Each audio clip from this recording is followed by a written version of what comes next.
Don't set a boundary that you won't or can't follow through on. Honestly, they're not necessarily boundaries, they're usually more like threats. That's what we call them.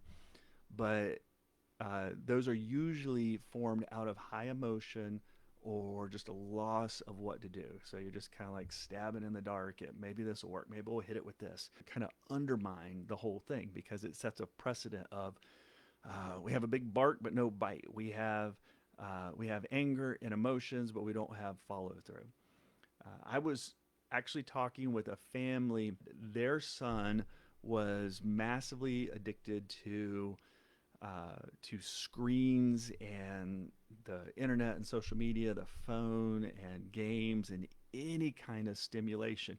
He couldn't not stop looking at his phone, even when you're pointing it out. When you're trying to redirect him, point out the behavior, he could not look at his phone. So the parents, they just took away every device. They turned off the Wi-Fi. They did all of that, and okay, you don't get any of this until you get a job. And like I said, the premise of it was fine. Get a job, go to school. They had some other things.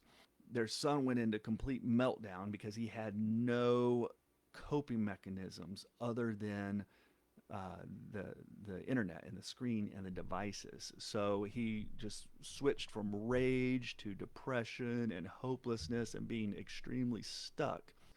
The parents could not handle him suffering like that, and they worried about it, and they very quickly gave back in, right, because it hadn't been thought through. The boundary and the goal was set too quick, too hard, too much. There wasn't discussion, there wasn't connection around it, and the parents didn't have the tolerance to deal with their son and his distress when he didn't have his addiction.